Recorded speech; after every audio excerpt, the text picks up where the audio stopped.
Jake Harrison sat alone at the long metal table in the middle of the huge council chamber. The room was bigger than 3 football fields put together. Around him, thousands of alien beings talked in voices that sounded like music, wind, and machines all mixed up.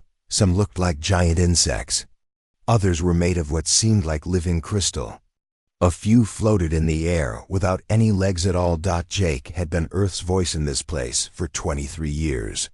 His hair had turned gray during all those long meetings. His face had deep lines from trying to explain why humans did the things they did. Today felt different, though. Today felt like the end of something important. The giant screen above the speaker's platform showed the vote count. Jake watched the numbers change as more alien species cast their votes. 847 votes to kick humanity out of the Galactic Council. Only 12 votes to let them stay. Jake was not surprised. He had seen this coming for months. Speaker Zephyr stood up slowly. The crystal being was 12 feet tall and looked like a mountain of blue diamonds. When he spoke, his voice rang like bells in the huge chamber. "The vote is complete," Zephyr announced. "By the will of the Council, humanity is no longer welcome in galactic civilization. Earth and all human colonies must end all contact with Council members. This decision will take effect in 1 standard galactic year." The chamber went quiet. Thousands of alien eyes turned to look at Jake. Some seemed happy. Others looked worried. A few aliens near the back of the room seemed sad about what just happened. Jake stood up and straightened his blue suit jacket. He had worn his best clothes today because he knew this moment would be remembered. He pressed the button that turned on his microphone. "Earth accepts the Council's decision," Jake said in a calm voice. "We will remove all humans from Council space within the time limit you have given us." He paused and looked around the chamber. Many aliens looked surprised. They had expected him to argue or beg or get angry. "The Council has made its choice," Jake continued. "Now humanity will make theirs." Jake picked up his briefcase and walked toward the exit. His footsteps echoed in the silent chamber. No one said anything as he left. The huge doors closed behind him with a soft sound. On Earth, President Lisa Carter was working late in the Oval Office. The room was dark except for the lamp on her desk. She was reading reports about crop failures on Mars when her secure phone buzzed. The caller ID said, "Jake Harrison, Nexus Prime." "Hello, Jake," she said as she answered. "How did it go?" "We're out, Lisa," Jake replied. His voice sounded tired. 847 to 12. They want us gone in 1 year. Lisa closed her eyes and took a deep breath. She had been president for 6 years. She had dealt with wars, natural disasters, and economic crashes. But this was different. This was about humanity's place in the universe. "Are you sure there's no way to change their minds?" she asked. "I tried everything," Jake said. "They're scared of us, Lisa. They think we're too violent, too unpredictable. They say we spread our culture too fast and change things too much. Some of the older species have been complaining about us for decades." Lisa looked at the pictures on her desk. One showed her daughter graduating from the Space Academy. Another showed her late husband in his uniform from the Galactic Defense Force. Humans had been part of this galactic community for 300 years. Her own family had served in space for generations. "What do you want to do?" Jake asked. Lisa was quiet for a long moment. Then she spoke in a voice that was hard as steel. "If they don't want us as members, then we won't stay as beggars," she said. "Come home, Jake. We have work to do." The next morning, Lisa called a meeting in the Situation Room. She sat at the head of the long table. Around her were the most important people in the human government. Secretary of Defense Ryan Brooks sat to her right. He was a big man with gray hair and scars on his hands from his years as a Marine. Dr. Helen Moore sat across from him. She was the smartest person Lisa knew, and she had been working on secret projects that most people had never heard of. Ladies and gentlemen, Lisa began. As of yesterday, humanity is no longer welcome in galactic civilization.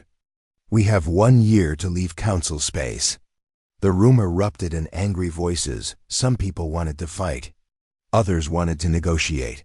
Lisa held up her hand for silence. "We're not going to beg," she said firmly. "We're not going to fight a war we can't win. We're going to do something else entirely."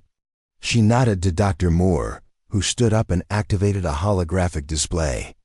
The image showed star charts that extended far beyond the galaxy's edge. "Project Exodus," Dr. Moore explained. "We've been working on this for 10 years, just in case something like this happened. We can evacuate every human from council space and relocate beyond the galactic rim." Ryan Brooks frowned. "That's 12 billion people spread across 400 worlds. The logistics alone would be possible," Dr. Moore interrupted. "We've been building the ships and infrastructure in secret. We can do this." Lisa looked around the table. "This isn't just about leaving. We're going to take everything with us. Every piece of technology we developed. Every trade agreement we built. Every service we provided. If the galaxy doesn't want us, then the galaxy can learn to live without US. What about the aliens who voted to keep us?" asked Admiral Susan Walsh, the head of Starfleet Command. "Any species that wants to come with us is welcome," Lisa replied. "But we're not staying where we're not wanted." The meeting lasted 6 hours. By the end, they had the outline of the biggest migration in human history. Ships would begin moving within a month. Essential personnel would leave first, then civilians, then finally the military. It would be the most organized retreat in human history. That evening, Lisa sat alone in the Oval Office again.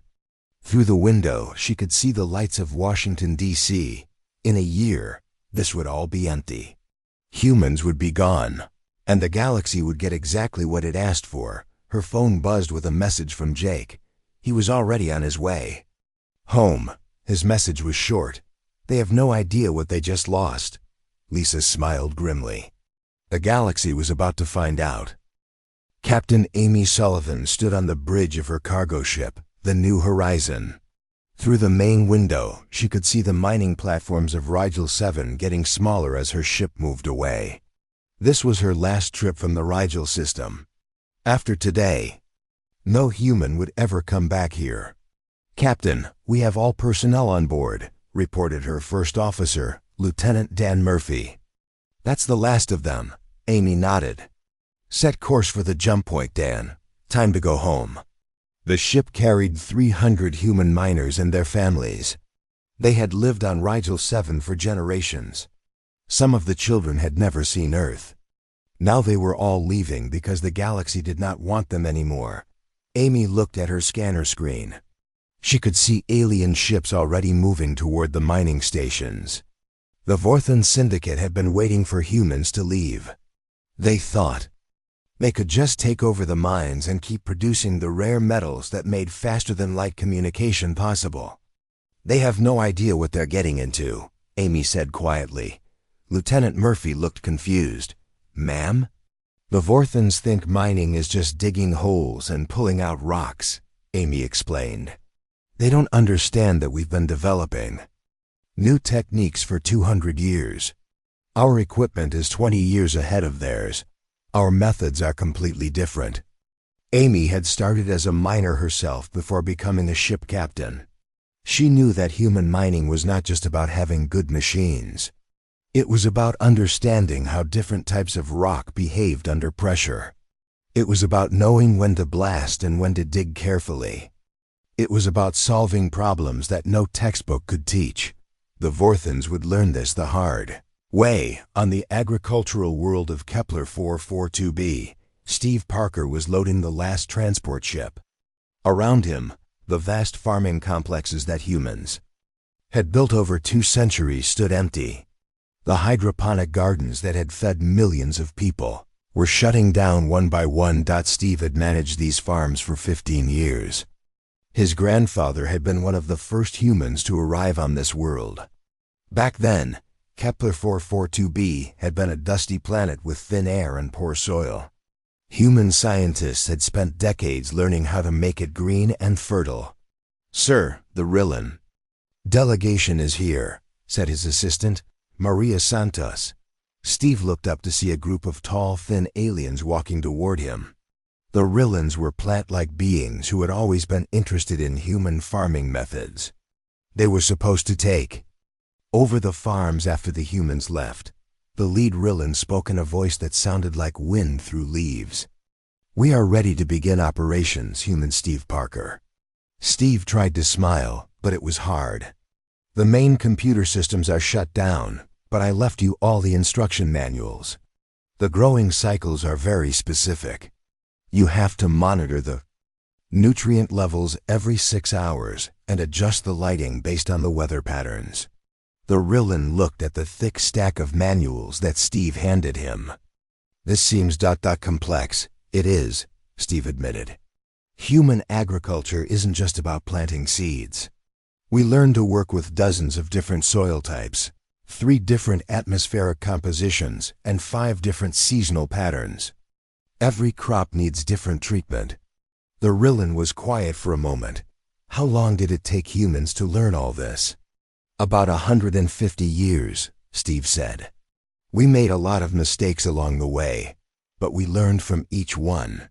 As Steve's transport ship lifted off, he looked down at the farms below. The Rillans were good people, but they had evolved on a world where plants grew easily. They had never had to fight for every harvest like humans had on Earth. Steve wondered how long it would take before the first crops failed. Dr. Rachel Green was packing the last of her research equipment at the Galactic Medical Research Station in the Centauri system. For 20 years, she had worked with alien doctors to solve medical problems that affected species across the galaxy. Now she was taking all her research with her. An alien doctor named Kethron watched her work. He was from the Aquan species and looked like a dolphin that could walk on land. He had been her research partner for 8 years. "I still do not understand why you must leave all of this," Kethron said sadly. "Your research has saved millions of lives." Rachel paused in her packing. "The council made their decision, Kethron. They don't want human unpredictability in their civilization. But your unpredictability is what makes you so good at solving medical problems," Kethron replied. "You see connections that we miss. You try treatments that we would never consider." Rachel smiled sadly. "That's exactly why they want us gone. We don't follow the rules the way other species do." She picked up a data crystal that contained her research on cellular regeneration. Human doctors had discovered that techniques which worked on Earth's chaotic biology could be adapted to help alien species heal faster, but this research had taken decades to develop. "What will happen to the Zephyrian plague research?" Kethron asked. Rachel's expression grew serious. "You'll have to continue it without us." "But Kethron, human medical research is based on Earth's evolutionary history. We've dealt with thousands of diseases and parasites that no other world has. That's why we can solve problems that stump other species. How long will it take us to reach the same level?" Kethron asked. Rachel was quiet for a long moment. "Maybe never. Our approaches are fundamentally different because our world was fundamentally different." Meanwhile, in space, the last human cargo convoys were leaving the major trade routes. Captain Ben Rodriguez commanded a fleet of 12 cargo ships that had been carrying goods between the inner and outer sectors for 30 years. His ships were not the biggest in the galaxy, but they were known for being reliable. Human crews would fly through asteroid fields, navigate dangerous nebulae, and deliver supplies to war zones that other species avoided. Not because humans were braver, but because they were used to dealing with dangerous situations. Captain Rodriguez received a message from Galactic Shipping Authority. They wanted to know who would replace the human cargo fleets. "Nobody," Rodriguez said to his communications officer. "At least nobody who will do what we do." His officer looked confused. "Sir, Other species have cargo ships, Rodriguez explained. But they stick to the safe routes. They won't risk their ships and crews the way we do. About 30% of galactic trade goes through routes that only humans will fly. As his convoy jumped to hyperspace for the last time, Rodriguez wondered what would happen to the colonies that depended on deliveries through dangerous space. Human ships had been their lifeline to the rest of the galaxy, on Nexus Prime speaker. Zephyr was reading the first reports about the human withdrawal. Production was down at the Rigel mines. Food shipments were delayed from the agricultural worlds. Medical research projects were shutting down. But Zephyr was not worried. These were just temporary problems. The galaxy had existed for millions of years before humans arrived. It would adapt to their absence. What Zephyr did not understand was that humans had not just participated in galactic civilization. Over 3 centuries, they had become the part that held everything else together. They had taken the jobs that were too dangerous, too complex, or too unpredictable for other species. Now they were gone, and the galaxy was about to learn what it meant to live without them. 1 year had passed since the Galactic Council voted to expel humanity. Speaker Zephyr sat in his private office looking at reports that made his crystal body dim with worry. The numbers were bad and getting worse every day. Trade between star systems had dropped by 40%. The Rigel mines were producing only 30% of the rare metals they used to make.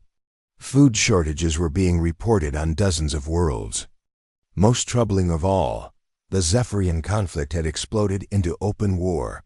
Zephyr, as assistant, a floating creature named Veltar, brought him the latest military reports. Speaker, the situation in the Zephyrian sector is getting worse. Both sides are now using weapons that violate the Galactic Peace Accords. Zephyr read the report with growing alarm. The Zephyrians and the Drakmari had been arguing over mining rights in their border systems for 50 years. But human diplomats had always managed to keep the peace. Ambassador Claire Watson had spent 20 years building trust between the 2 species. She had created trade agreements that gave both sides what they needed without fighting. Now Claire Watson was gone with the rest of humanity, and her carefully built peace was falling apart. How did this war start so quickly? Zephyr asked. Without human mediators, the 2 species could not agree on anything, Veltar replied. The Zephyrians accused the Drakmari of breaking the Watson Accords. The Drakmari said the Accords died when the humans left. Within 3 days, they were shooting at each other. Admiral Kevin Torres watched the war reports from his flagship, the Defiant. His ship was now far beyond the galactic rim, but human technology still allowed him to monitor communications across the galaxy. What he saw made him shake his head. In disbelief, "They're making every mistake in the book," he told his bridge crew. "Look at this. The Galactic Defense Force is trying to stop the war by putting their ships between the 2 fleets. That might work with civilized species, but the Zephyrians and Drakmari are too angry to care about neutral ships." Lieutenant Sarah Kim looked at the tactical display. "Sir, it looks like other species are choosing sides. The Altarians are supporting the Zephyrians. The Vegan Republic is sending weapons to the Drakmari," Torres sighed. "Of course they are. Human military advisors spent decades teaching the GDF how to contain conflicts before they spread. We showed them how to identify which species might get involved and how to keep them neutral.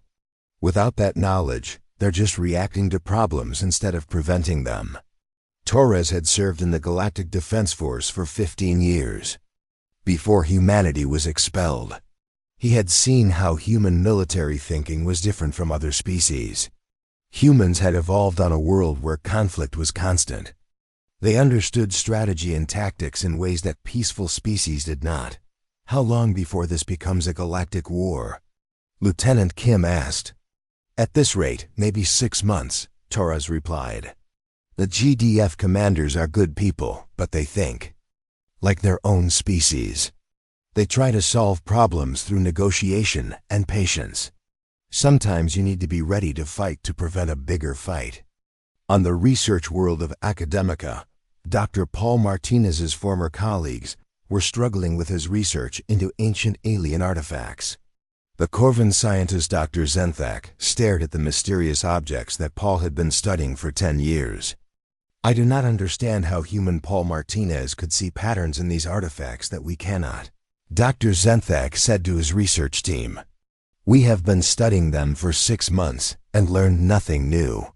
His assistant, a young Altarian named Selvera, looked at the artifacts with frustration. The human said these artifacts suggested the existence of a precursor civilization that might have created the hyperspace network we all use for travel. He was close to proving his theory. Dr. Zenthak examined the artifacts again. They were metal objects covered with symbols that seemed to shift and change when viewed from different angles. Paul Martinez had claimed that the symbols contained mathematical formulas, but no other scientist could see what he had seen. How did the human approach problems differently than we do? Dr. Zenthak asked. Selvera had worked closely with Paul for 3 years. He said that human scientists learn to look for patterns in chaos because Earth's evolution was chaotic. He would stare at these artifacts for hours, looking for connections that seemed impossible. Then he would test ideas that seemed crazy to us. "Give me an example," Dr. Zenthak requested. He once spent a week examining the artifacts under different types of light because he noticed that human eyes could see patterns that our eyes could not. He discovered that some of the symbols only appeared under specific light wavelengths. That led to his breakthrough about the mathematical formulas. Dr. Zenthak felt frustrated. His species had evolved on a world with predictable patterns and logical systems. They were excellent at understanding things that followed clear rules. But these artifacts did not follow any rules that Corvan science understood. Meanwhile, across the galaxy, the communication networks that connected different species were beginning to fail. The Galactic Information Network had been designed by human engineers working with alien computer specialists. The humans had solved the incredibly complex problem of making dozens of different computer systems work together. Chief Engineer Lisa Wong had been the lead designer of the network's translation protocols. She had created systems that could handle the different ways that various species processed information. Some species thought in colors, others in mathematical concepts, and still others in emotional patterns. Now, without human maintenance, these systems were breaking down. Messages between species were being mistranslated or lost entirely. Trade negotiations were failing because the participants could not understand each other properly. On the world of Delphara Prime, the agricultural crisis was getting worse.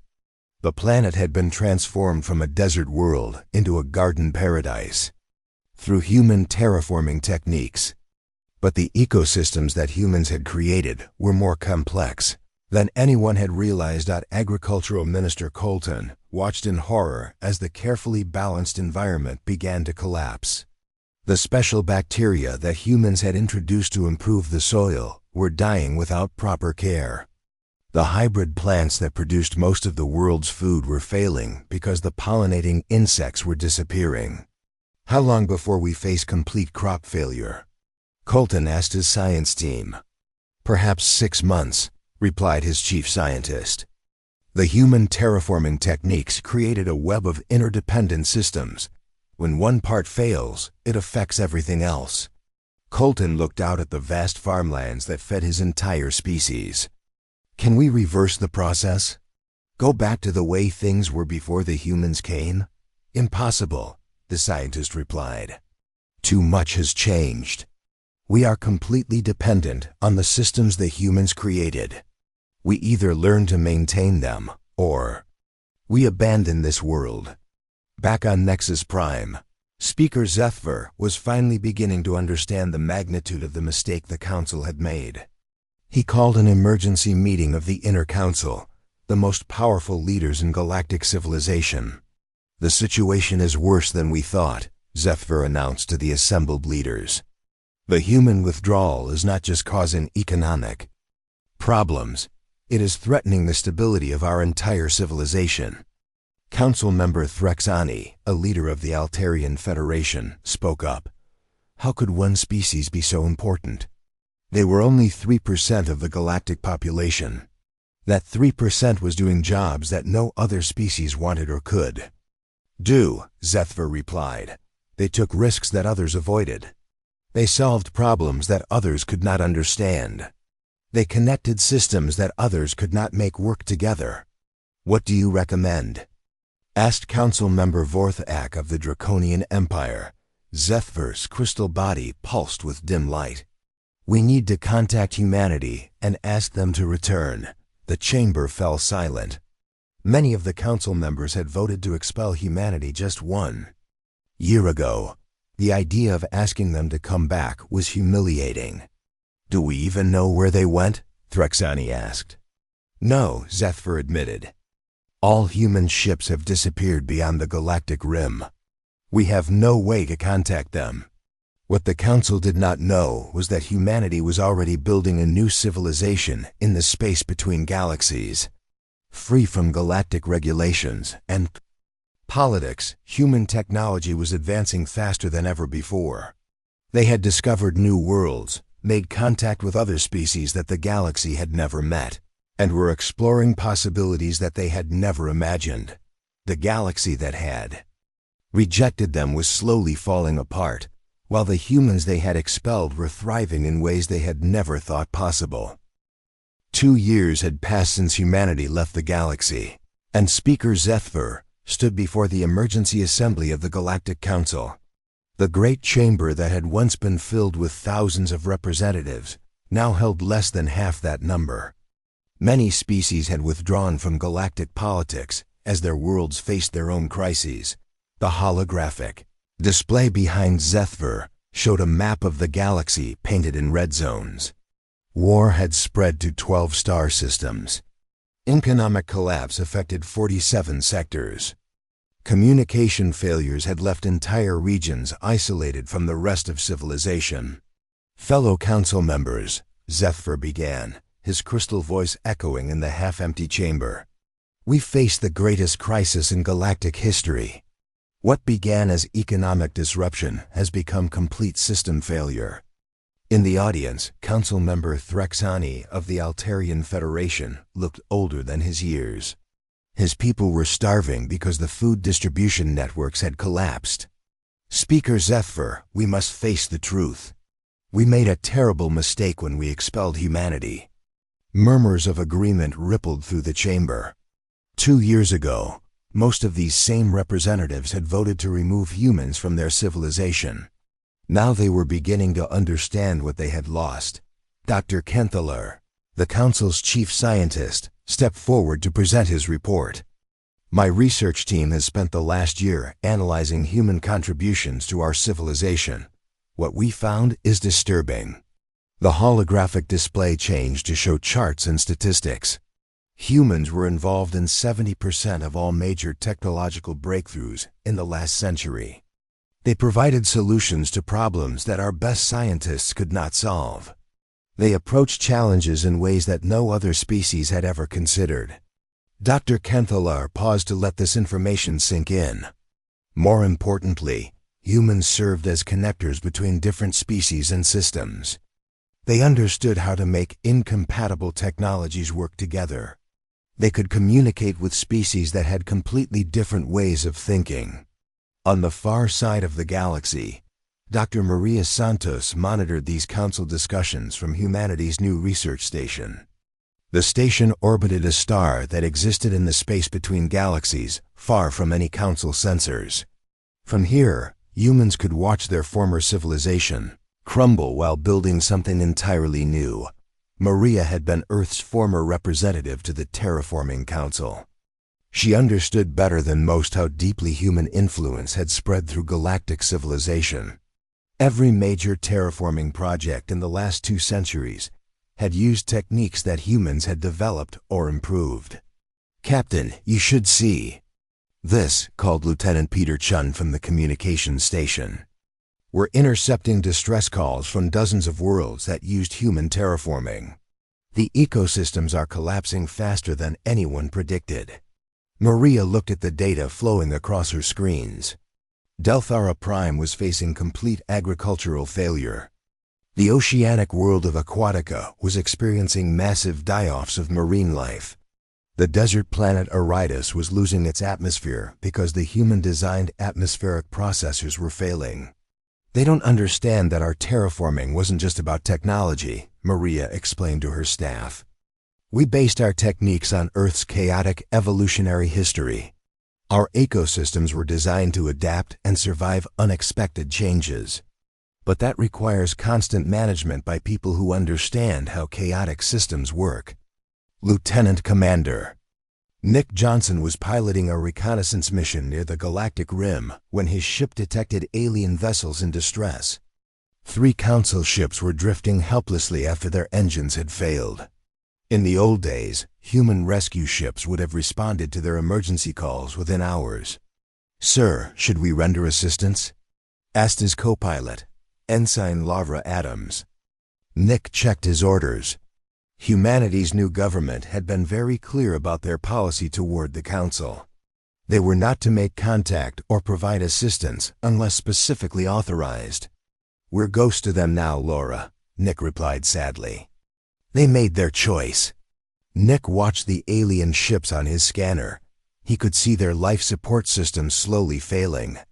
These were probably traders or explorers who had been caught in the void between star systems when their ships broke down. Before humanity's expulsion, human ships had patrolled these dangerous areas specifically to help vessels in trouble. "The galaxy used to have an emergency response network," Nick explained to his co-pilot. "Human crews volunteered for the most dangerous rescue missions because we were willing to take risks that other species avoided. Now there's nobody to answer distress calls in dangerous areas." As Nick's ship moved away, he wondered how many more vessels would be lost because there were no human rescue teams willing to fly into asteroid fields, unstable nebulae, or the empty spaces between stars. Back in Council space, the Zephyrian War had become a nightmare that was consuming entire sectors.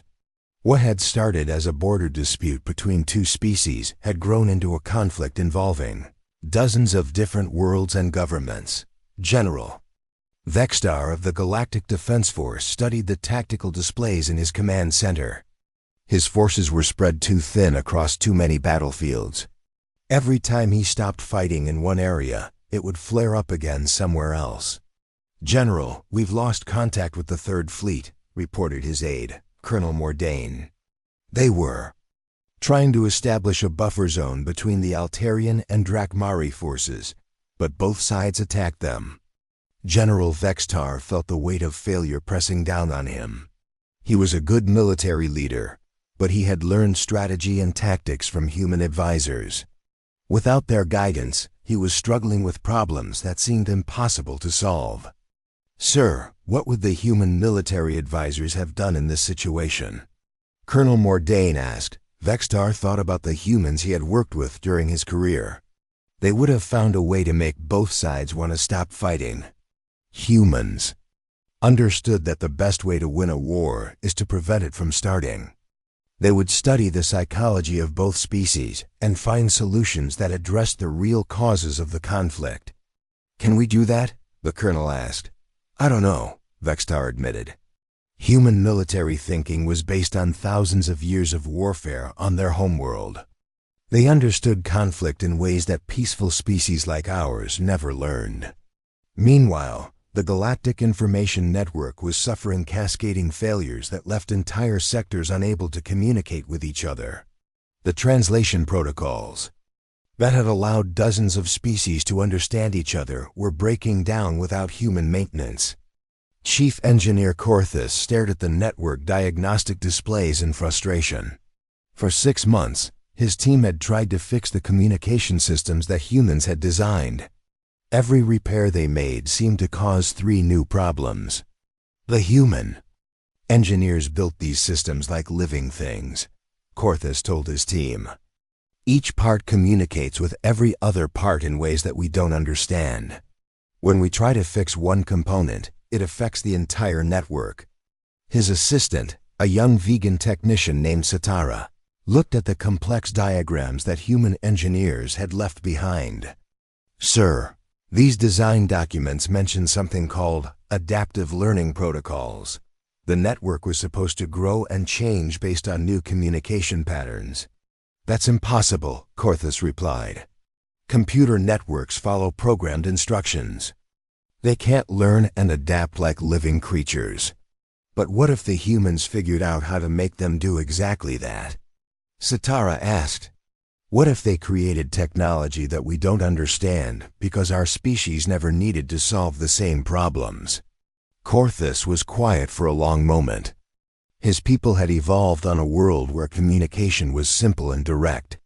They had never needed to bridge the gap between dozens of completely different ways of thinking.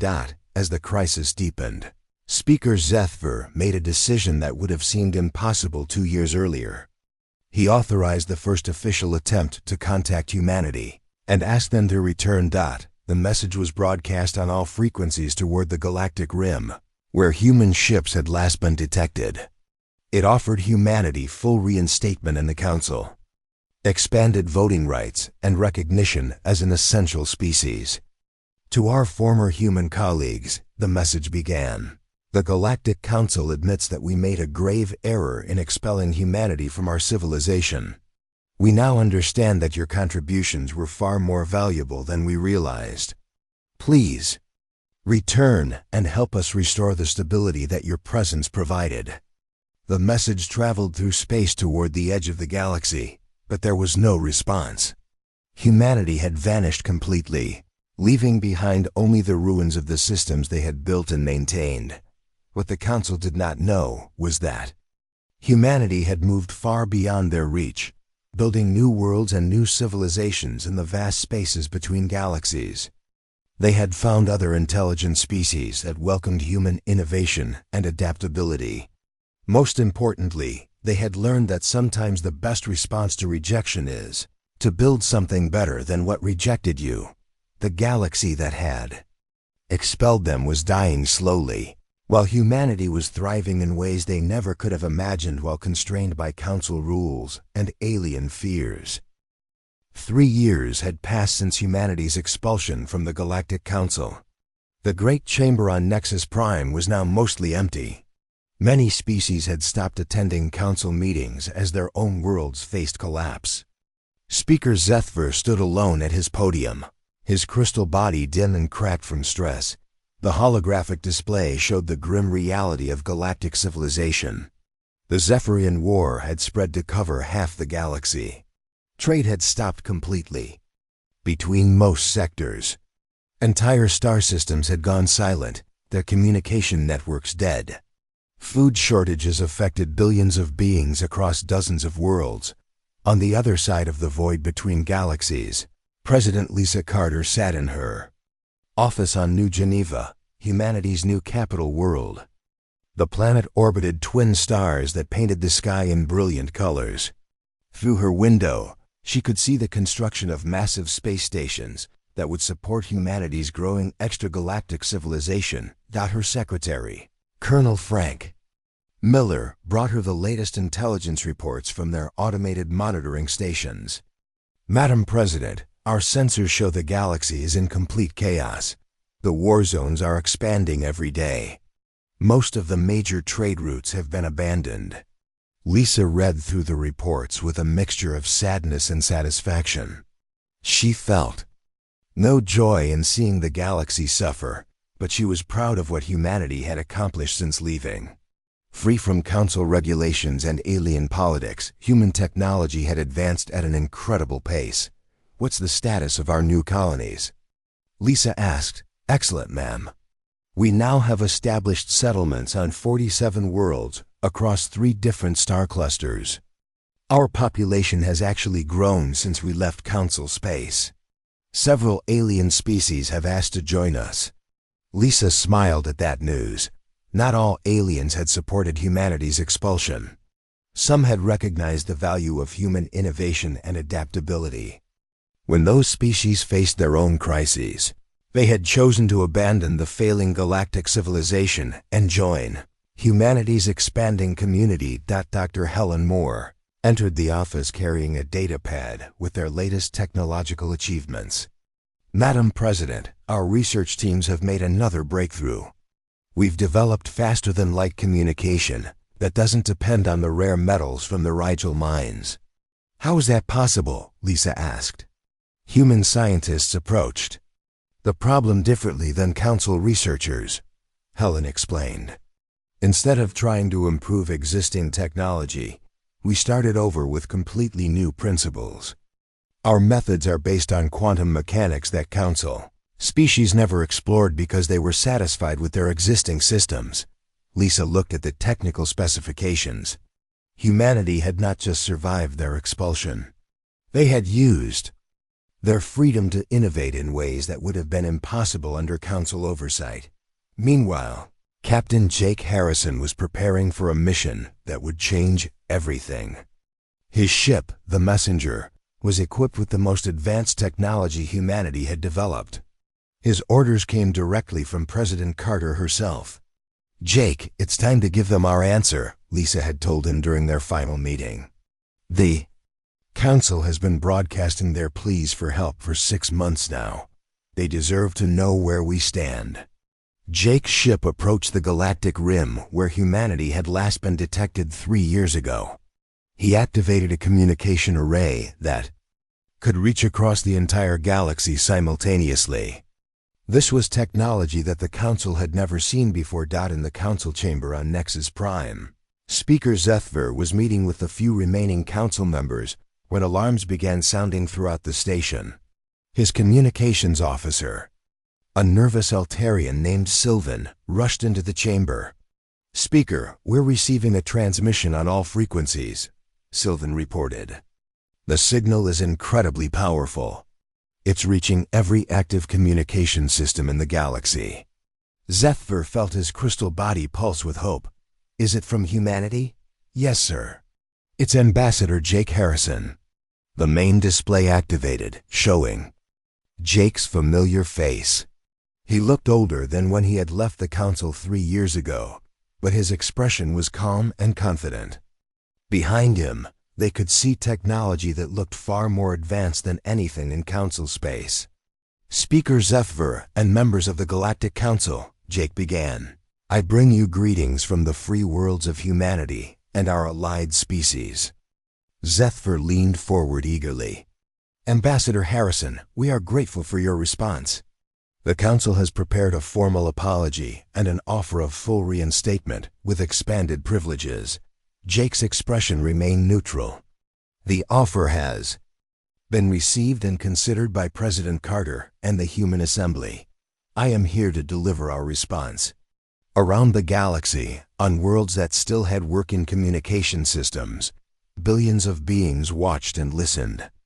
The Altarian Federation, the Vegan Republic, the Draconian Empire, and dozens of smaller governments had all begged humanity to return and save them from the chaos. 3 years ago, this council voted to expel humanity from galactic civilization. Jake continued. You stated that humans were too unpredictable, too violent, and too disruptive to your ordered society. You were correct on all counts. Zethver felt confusion ripple through his crystal structure. This was not the desperate acceptance he had expected. But you failed to understand that these same qualities made humanity valuable, Jake said. Our unpredictability allowed us to solve problems that stumped your best scientists. Our willingness to take risks made us ideal for dangerous missions that other species avoided. Our disruptive nature helped us break through barriers that had stopped progress for centuries. The transmission showed images of humanity's new worlds beyond the galaxy, cities that floated in the clouds of gas giants, space stations that harvested energy directly from stars, colonies that thrived in conditions that would have been impossible for Council technology. You chose to remove what you saw as chaos from your ordered civilization, Jake continued. But chaos and order are both necessary for a healthy society. Without chaos, order becomes stagnation, Without risk, there can be no progress. Without disruption, there can be no innovation. Speaker Zethfer finally understood the magnitude of what the Council had lost. Humanity had not just been another member species. They had been the engine that drove galactic progress forward. "We accept your apology," Jake said, "but we decline your invitation to return. Humanity has found something in the space between galaxies that you never offered us in your civilization." "What is that?" Zethfer asked desperately. "Freedom," Jake replied simply. "Freedom to explore without restrictions. Freedom to innovate without oversight. Freedom to take risks without permission. Freedom to be ourselves without apology." The transmission showed more images of humanity's expanding civilization. Alien species that had chosen to join them were thriving alongside humans. Their technology was advancing at rates that would have been impossible under Council regulations. "The galaxy made its choice 3 years ago," Jake concluded. "Now you must live with the consequences of that choice. Humanity wishes you well, but our future lies among the stars that you never dared to explore." The transmission ended, leaving the Council chamber in complete silence. Outside the great windows of Nexus Prime, they could see the lights of a galaxy, slowly dying as its civilizations retreated into isolation and decline. President Carter watched Jake's transmission from her office on New Geneva. Through her window, she could see the construction crews building humanity's next generation of starships. These vessels would carry human explorers to distant galaxies where new species waited to meet them. The Galactic Council had taught humanity an important lesson. Sometimes the best response to rejection is not to fight or beg, but to build something better than what rejected you. As humanity's ships prepared for their next great journey into the unknown, the galaxy they left behind faced a choice.